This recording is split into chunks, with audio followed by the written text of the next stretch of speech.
This video's fun. Yeah, let's watch it. Let's do it. All right. There Are No Orcs is an indie auto-battler about destroying your enemies. But what is an auto-battler? If an auto-battler is a game about strategically deploying tactical assets before surrendering control and seeing what happens, then is deploying my car onto the highway and taking my hands off the wheel a form of auto-battling? Yes. Because you're letting the game play itself. Is slipping your friend LSD and watching as he loses grasp on reality an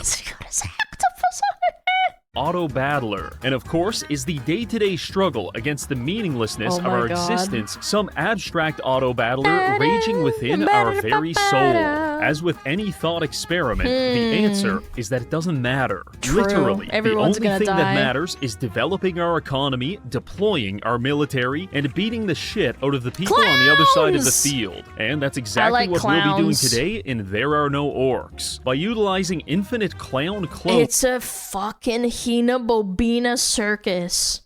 Genetically modified dinosaurs, and inconceivable wealth generation, we will attempt to beat this game on some of the hardest difficulties. But before we go any further, I have to tell you something. 7 months ago, I had a traumatic experience. It was late at night, and I had nothing to do, so I downloaded a mobile game. However, this was no normal game. In fact, it was the worst game I have ever played. The graphics made no sense, all the text was in Mandarin, and every time I took damage, I would receive a text message telling me that one of my family members died. The 4 hours I spent playing that game have scarred me immensely, and ever since then, I have dedicated myself to the philosophy of quality control. These things need to be tested before they hit the market, which brings me to the sponsor of today's video, TesterUp. TesterUp is an online platform that will pay you money for testing apps and answering survey questions. Did you feel excited? Platform that will pay you money for testing apps and answering. Did you feel excited, titillated, or personally threatened? I forgot. Survey questions. The entire process is so simple, even a monkey could do it. Just sign up, choose an app, and begin testing. For example, let's take a look at my account, which I definitely use all the time. I'll select this game here, play it for 20 minutes, offer my most insightful feedback, and just like that, I made a couple bucks. Full disclosure, this won't replace your full-time job, but if you'd like a bit of extra cash, it is certainly an option. TesterUp is entirely free of charge, easy to register for, and it has a 4.2 star rating on Trustpilot with over 22 million users. Sometimes, me and all of my corporate billionaire friends like to sit around a big boardroom table and compare TesterUp accounts just for fun. Dear God, Paul Allen got paid up to $80 for a single test, and he's able to withdraw directly to his bank within 24 hours? I think I need to lay down. So don't delay. Try TesterUp for free on PC or mobile. And as a bonus, if you sign up using my link in the comments or QR code, you'll receive a $5 credit to your account. Thank you, TesterUp. Now back to the video. The first thing you're going to realize upon launching this game is that it is very Chinese. So I recommend swapping to English, at which point we can begin. Our objective is quite simple. Destroy the enemy base and kill everyone. What? Chinese make good games? What are we talking about? One inside. In order to do this, we'll first need to decide what commander to use, which necessarily requires us to grapple with several intense moral dilemmas. For example, is it ethically acceptable to incinerate thousands of people with a nuclear bomb if I'm wearing a cool Hawaiian shirt? Yes. Is it okay to hyperinflate the global currency and then use a giant dog to eat anyone who disagrees with you? And of course, can I have sex with a dragon? Based on your answer to these questions, you'll have a clear sense of which commander to use. Now, we will be playing on increasingly high difficulties, which means we have to be very deliberate with our choices and save our strongest strategies for last. So we're going to start with Alistar. This is a dwarf commander who specializes in dinosaurs and genetic manipulation. Unfortunately, we will be playing with a difficulty modifier that causes meteors to plummet from the sky, which has historically been a strong strong counter to the dinosaur meta. Yeah. Regardless, we'll do our best. Loading into the map, there are a few basic things to understand. Our enemy is all the way over here, protected by several towers. As we push down the towers, we'll gain control of these resource nodes and unlock several relics which can shape our build. But don't get your hopes up, because I'm about to hit you with the cold water. As dwarves, we have the most fucked up economic system in the game. It is a well-known fact that dwarves are sexually attracted to machinery, which is why I gotta read this. Hold on. Hold on. Which is no, go back, damn it. A well-known fact that dwarves are sexually... In 2015, a man in Ironforge was caught on CCTV masturbating himself in front of a Porsche! In 2008, a dwarfish man named Mug Roxon had been having sex with 1,000 cars. And just dwarf activities, chat. Attracted to machinery, which is why our most valuable resource is gears. The problem is that the main method of producing gears is by spending gold, and the main method of producing gold is by spending gears. This is essentially an autocatalytic cycle, a reaction whose products rely on each other to amplify their own production. That might sound cool, but it's basically what caused the 2008 financial crisis. So our first objective is to decouple our gold income from our gear income, such that one of them crashing won't necessarily destroy our entire economy. After some deliberation, I have decided that the safest way to accomplish this is to speculate on the stock market, much like a degenerate gambler betting his— Oh, it's that guy that got yelled at by his mom and dad. Do you guys remember him? He doesn't even have a door anymore. He has a curtain. His rent on the number of cars passing through an intersection. I too feel the need to risk it all. Yes. Which is why I spent our entire life savings on several unregulated stock exchanges. These buildings take 20 gold and then give us back anywhere from 1 to 100. It is gambling, but the math checks out and it doesn't require any gears. We still have about 60 seconds until the first enemy wave shows up, so I decide to finalize our opening build with a few gear factories and a military base to produce an endless supply of child soldiers. These brave warriors will carry our empire forward into a gilded age by repeatedly running down the field and capturing this gold mine before getting shot in the face. I know, that's kind of a bleak existence, but it's only going to get worse, because the first enemy wave has spawned in, and we now have a front row seat to watch our marines get their faces ripped off by some kind of demon cat things. In fact, if you zoom in very closely, you can almost hear the marines desperately begging us to triple the defense budget. So I thought about that, internalized it, and decided to grab a few more stock markets. But don't worry, Marine, we also got a construction site. This building increases our total capacity for gears, which will soon become very important. Now, I love big hunky space marines as much as the next guy. Reggie, you're not defeating the gay allegations, bro. But if we want to survive the upcoming demon onslaught, we're going to need something with a bit more stopping power. So I save up some gold and upgrade our commander to level 2. This unlocks new tier 2 buildings for us and also gives us a free relic. In this game, relics range from painfully mid to game-breaking super weapons. And luckily, we got the latter. By selecting Crusher Robot, we can increase our total gear storage by 2 every time we kill a person. If you can't see why that is incredibly powerful, then you need to broaden the horizons of your intended genocide. With enough carnage, this will single-handedly skyrocket our gear capacity. But why does that matter? I'll tell you why. The goddamn IRS is why. Because each tax office that we construct— Was that the IRS novel? See, Jen, I told you, Mixtape ain't got nothing on visual novels. It generates us 5% of our current gears. And if we have the capacity to hold thousands of gears, then we can run that number up very high very quickly. In essence, we have deliberately dismantled our original industrialized economy and replaced the entire thing with gambling and taxation, just as God intended. It's all very exciting.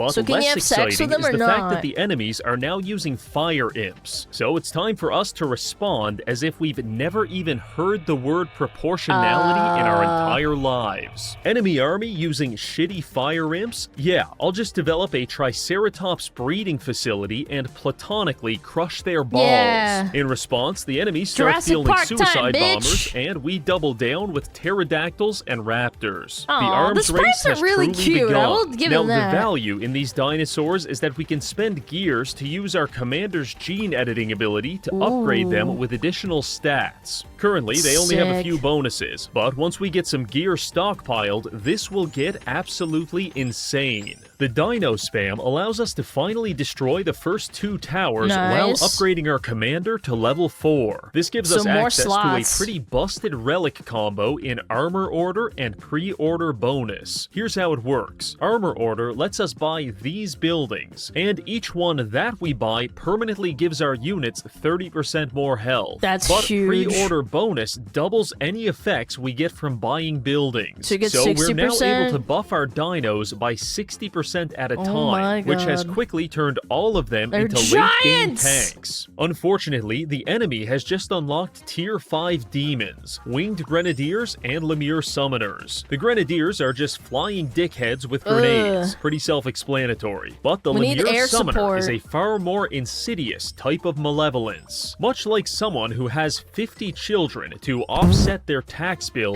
the Lemure Summoner is a member of the welfare state. You can the Summoner doesn't contribute anything to the war. Instead, they just sit in the back line, popping out dozens of low-level demons until eventually accumulating a critical mass and crushing your society under the weight of their child army. Under normal circumstances, that would be a giant pain in the ass. However, right now, endless hordes of demon babies is exactly what we want. Because for each demon we kill, we're increasing our gear storage. And after only a few minutes of this demon infanticide, we've got it to over 7,000. This is allowing our tax offices to generate obscene amounts of resources while we upgrade our commander to level 5. This is where shit gets real. Because level 5 unlocks the Gene Factory. This facility allows us to combine genes from different species in order to invent the ultimate life form. Sometimes, when I gaze out into the abyss of the online landscape and observe the myriad horrors which inhabit it, Reggie, why'd you have to remind me of Chris Chan, bro? I cannot help but feel unnerved. Like I am looking at something which used to be human, but is now just an ungodly amalgamation of genetic material collected from aborted pig fetuses and alien DNA. Bro, that's disgusting. I genuinely believe these people are coming from some kind of clandestine gene factory, but I just can't prove it. Not real, Fortunately, bro. in our gene factory, we won't be concocting any such homunculi. Instead, this building produces a random dinosaur, but it gives it the genetic bonuses of all dinosaurs, which at the moment equates to plus 140 attack, plus 280 health, and plus 224 armor. For reference, the average unit on the enemy field has like 10 attack and 50 health. Safe to say, we're pulling ahead, but we can't stop now because we've got 16,000 gears and it only costs 200 to edit genes. In theory, that means we can edit 80 more genes, but in reality, we can actually go infinitely because our tax offices are generating gears faster than we can spend them. So, like the visionary scientist I am, I spam gene editing like 300 times in a row without even considering the consequences. As it turns out, the consequences were that our dinos got absolutely fucking ripped and started pushing in the enemy base. Where does he find all this furry I had to liquidate shit, man? 90% of our military buildings to prevent us from winning too quickly. Our evolution must continue. 120 attack, 1400 health, and over 350 armor. The dinos have become so retardedly powerful that they're now tanking direct hits from meteors like it's nothing. And even with only one military building, we are easily defeating the entire enemy army. There's no stopping it any longer. Our dinosaurs push through the waves to reach the enemy keep and begin effortlessly demolishing it. Typically, it takes like 30 seconds to kill one of these. We got it done in 5. And with that, we have achieved total Jurassic supremacy, and the first stage of the challenge is complete. Now we can move on to the next stage. By increasing the difficulty 21 times, all enemy minions now have plus 69% health. So if we want to win, we're going to need a fairly broken commander. Which brings us to Gustav. In the card game community, having the nuts refers to having a hand which is so powerful that you basically can't lose. And ladies and gentlemen, Gustav has the nuts, because every building in his arsenal is dedicated to the relentless pursuit of money, even at the arsenal is dedicated to the relentless... Bro, what the fuck? Can you guys see this? This guy has fucking nails in there. Pursuit of money, even at the cost of beating people to death with hired bodyguards. We load into the map to find our opponent is also playing a human faction. This is bad news, as humans are one of the most disgusting and depraved races in the entire game. He's got them all! He's got the trifecta, man! Regardless, we start by pausing the game and establishing an economic base in the bottom 3 lanes. Before the timer even starts, we've got 9 farms, 2 barns, 2 banks, a park, and a bodyguard agency, all producing gold for us. That might sound very promising. However, I'm going to let you in on a little secret. I tried this level about 20 minutes ago, and we got absolutely humiliated by Monk Griffin catapult spam. It was a truly down and dirty, filthy experience. And regardless of how hard I scrub, I don't think I'll ever feel clean again. Which is why I'm determined not to fall for the same trick this time. So I invest heavily in ranged units and pick up a relic to buff their attack. Before long, we've got an endless stream of archers perforating the locals in order to assert our mineral rights over this mine, which makes for a very peaceful backdrop to casually power level our commander. By the time we hit level 3, we pick up a camping tent, which heals our units when they're near a captured settlement, and we've also unlocked 2 of our most important buildings. First is the treasure vault. It's expensive as hell, but every few seconds it produces 1% of our total gold. Right now, that's not a lot because we're dirt poor, but it has potential due to the town center. This building buffs the speed of adjacent economy buildings by 25%, and it stacks, meaning that if we get enough of these buildings lined up, we can aggressively expand our economy into the millions. But first, we have to survive, and that's not looking so good because the enemies are pushing into our base with a combination of monks, griffins, and catapults. Dear God, it's happening again. This specific composition of units is very dangerous because the griffins are strong frontliners, the monks heal the griffins, and the catapults use area of effect to saturate our entire army with damage. If you don't deal with this immediately, the enemy backline will slowly accumulate until they have enough healers to make their griffins invincible and enough catapults to completely remodel your base in about 9 seconds. Worst of all, we're still riding the poverty line like a goddamn roller coaster, which means we're too broke to fix this by spamming military buildings. I do try to recruit some wizards to slow the enemy advance, but it's too little, too late. They push right into our kingdom and start wrecking everything.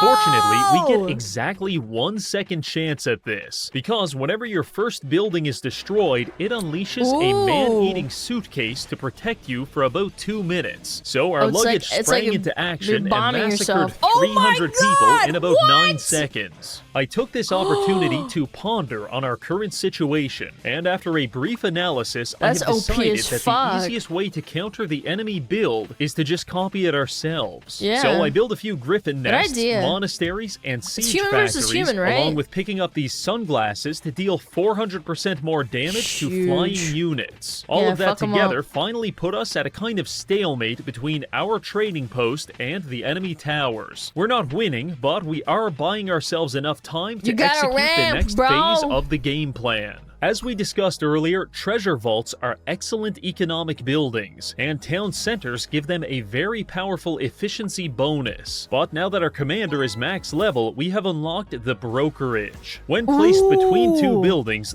I can tell this was definitely inspired by Bloons, man. Look, it's literally banana farms and a bank. Brokerage will add the efficiency bonus of the building on the left to the building on the right, which means that by using the correct arrangement of brokerages, town centers, and treasure vaults, we can propagate our efficiency downstream, taking a treasure vault from 150% speed to 500% speed. This means that instead of generating 1% of our total gold every 13 seconds, it's now generating 1% every 4 seconds. Then, by scaling our operation up, we increase that number to 9%, which, with some patience, rapidly balloons our wealth into the 6 figures. We reinvest just enough into the military to keep the enemies at bay, while letting the rest accumulate interest. I begin adding a second layer of town centers to ramp this up even further, and before long, we're in the millions. 90 seconds after that, and we're at 10 million. With this money, we could almost certainly brute force a military win, but there's a far more cathartic way for us to end this. Each vault is generating around 100,000 gold for us, and while the enemies are pushing with a sizable army, our camping tent is keeping them from breaking through. That's good. Our wealth is now exploding as we rocket into the hundreds of millions and finally approach my personal dream of becoming a billionaire. Picture of Elon, man. Only for the game to violate us at the last possible second. Oh no, it's capped our gold out. at 999,999,999. Exactly 1 gold away from becoming a billionaire. Abel was murdered by his brother out of jealousy. Prometheus was bound into eternal torture for helping humanity. And Vito Spatafore was made gay by his heart medication. It's complicated. I was working things out. All of these are classic and relatable tragedies, but being denied our capitalistic absolution by exactly $1 is truly in a league of its own. This is the kind of profound oppression that the common man could never understand. Begrudgingly, I accept that maybe 10 million gold per second is a livable wage, and we begin pushing back against the enemies, destroying 2 of their towers, which allows us to unlock the final piece of this puzzle, Big Pot Stew. This relic doubles the town center bonus from 25% to 50%, which in turn doubles our entire economy. Can't spend that much it's money. Time to go. I sell all of our military buildings and add another row of economy. According to my calculations, we're now generating about 280 million gold every 4 seconds. Now, you may be thinking, Reggie, that's cool and all, but your entire military has been dissolved and your last soldiers are currently dying. What now? And the answer is quite simple. We're going to erect a giant gold statue of ourselves and use it to crush our enemies under the weight of millions of gold pieces. This building is the Financial Nova. Consume half your gold, dealing 1 damage to all enemy units for every 200 gold consumed.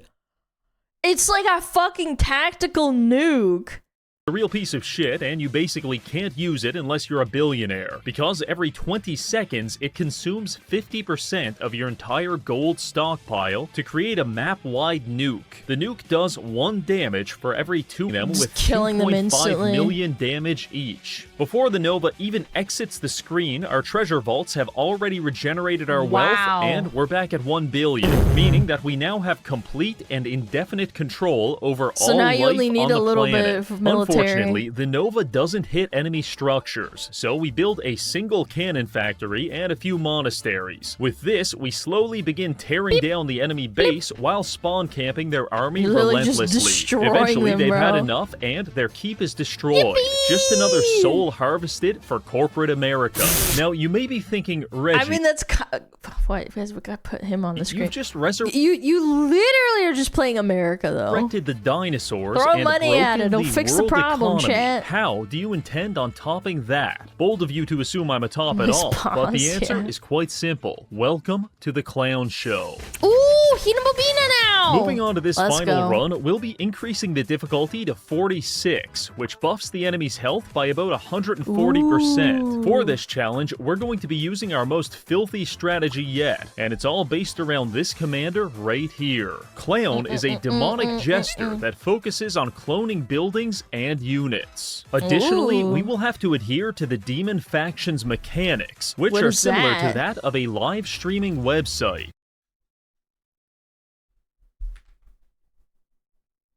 They always gotta include German like the worst way possible. Because it all starts... Oh my god! So with a human soul. First, we have to capture the soul. For this purpose, I recommend... Isn't that chick that plays RuneScape? Slave pens, slaughterhouses, or even spiky cages. Once we've got the souls, we're going to sacrifice them at such lovely locations as just like Sulphur me. No, Pit she plays and games. Skull That's a lie, Fortress. chat. This sends them straight to hell, and in return, we'll get some lovely demons. Whenever we're not sending people straight into the fiery chasm of hell, we may also decide to just burn them alive at these furnaces in exchange for gold. If you can get behind all of that conceptually, then you have a promising future streaming on Twitch. In accordance with all of that, I set us up with a simple starter build, and before long, we've got our first batch of lemures sacrificing themselves for gold mine supremacy. Our enemies attempt to stop us using goblin mechanics, but these might be the only unit more pathetic than lemures, so it's no problem. This gave us an opportunity to hit level 2 and purchase some vaults of greed. This will be our primary source of gold. Each vault can be filled with up to 1,000 souls, and the more souls inside, the more money we get. However, upon hitting level 3, we gain access to the Soul Urn Relic, which increases the Vault of Greed's limit by 1,000. This is the core mechanic which we intend to abuse with the clown. Whether it's a bug or intended game design, I do not know, but our commander ability allows us to duplicate a building. And when you duplicate a thing, the game seems to reapply all bonuses to that thing. So if we duplicate a Vault of Greed with a 2,000 soul limit, instead of getting a direct copy of it, we actually get a Vault of Greed with a 3,000 soul limit. Over several generations of cloning, this allows us to stack buffs and concentrate our entire economy into a single building, which is very powerful because it frees up plenty of real estate for this next part. So Ladies and gentlemen, the circus is coming to town. This is our commander-specific building, and for the cost of 110 souls, it will summon killer clowns to stab random bystanders killer clowns to death. from outer space. That's always nice, but the real highlight is that each of these clowns automatically clone themselves every 30 seconds. And just like with the buildings, the clones seem to reapply all buffs. For instance, earlier in the game, we picked up Berserker Armor, which gives our clowns 50% more health. Due to clone buffing, a first-generation clown spawns in with 52 health, but then his clone comes out with 70 health, and the clone's clone comes out with 88. Usually, in media, the more you clone something, the more genetically deranged it becomes, but in this game, it just gets better and better.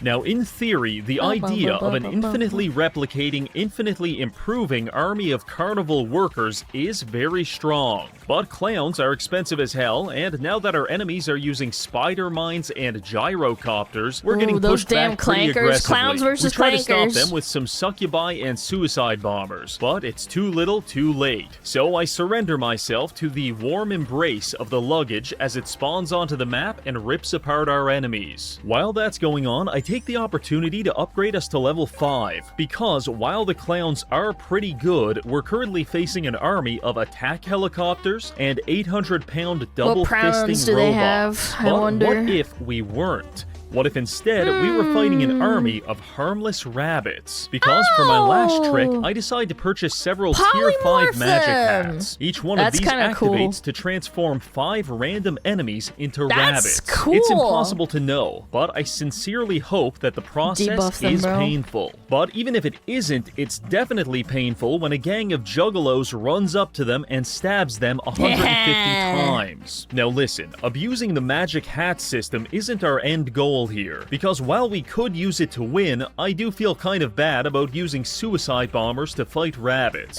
So gradually, I begin weaning us off our reliance on magic hats. And I also decide to sell all buildings except for the circuses. Now we can fully commit ourselves to building our Giga Chad clown army. To achieve this, I start building circles of fury. Each one of these increases clown health by 10%, and by spamming them, we manage to achieve over 200% bonus health plus 50% from our relics, meaning that each time a clown clones himself, he gets 2.5 times better. This has huge implications. Infinite? Imagine if I cloned you and your clone was 2.5 times better. Your new better self could easily overpower you and lock you away in the attic as he stole your identity. Every day, you would be forced to subsist on a diet of table scraps and the occasional attic bat as you listen to your clone effortlessly ingratiate himself to your family and casually achieve all of your dreams. Jelking annual competition sponsored by Tesla, EA Games, Nvidia,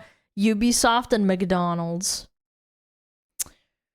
In the nights, you guys your better laugh, self but that's may real. find sick enjoyment in blowing cigar smoke up at you through the ceiling boards, which will slowly cause you to slip into an irrevocable madness. If you can't get excited about that, I just don't know what to tell you. In any event, the buffs are quickly piling up as our swarm of clowns intensifies, eventually destroying the final enemy tower and pushing on their core. The sheer quantity of knife crime on display is enough to bring a tear of joy to my eye. The enemies respond by using machine gun helicopters to spray randomly into the crowd. But for each clown they gun down, 2 take his place. And before long, their base goes up in flames. A smile spreads across my face as I realize I just spent 40 minutes stabbing people to death, and all I got was this fucking toque. God damn it. Well, there you have it. We have conquered this game on multiple levels, from creating the ultimate life form to generating infinite wealth, and finally using an army of hepatitis patients to rid the world of the dwarf menace. Truly, this is a good day. I want to thank this month's patrons for supporting the channel, and finally, thank you for watching. Actually looks like a fun game, man. Those damn Chinese did it again, bro. Why are the dwarves green, though? That's what I don't understand. Did they not want to make the orcs a thing? Go check out Reggie. He makes all sorts of broken little gameplay loops. Finds ways to break games. He's great. Really fun guy. Green like us! I'm telling you, chat. Someone's got to make a game and include the cheesers. Make you a swarm. The infinite swarm of power. Yeah, it's $9 on Steam. I looked it up while we were watching. Yeah. No V, why does she hate us? You don't get the V all the time, bro. Do, do, do, do. Yippee! Alright. What do we got? 29 minutes. It's an ironic name. It's called There Are No Orcs, but all the races are orcs. Well, they're all green and dwarves. I don't know. Why is it called There Are No Orcs, but then they look like orcs? Yeah. Without the V, you're just a tuber. Well, maybe I am. Maybe you're just jealous. It's an instant buy. Nice. We're supporting actual game developers as opposed to mixtape. Fucking mixtape, man. Absolutely foul. Doesn't deserve it at all. It's probably cheaper than mixtape. How much is mixtape actually? Let me in. $18 for 3 hours of gameplay? That's honestly kind of insane. 10 out of 10, IGN, 10 out of 10, Gaming Trend, 10 Dude, they already have a trailer with all of the fucking, like, 10 out of 10 awards. Oh my lord, get this fucking shit out of here. It's crazy. Literally, it's just a movie, yeah, a bad one.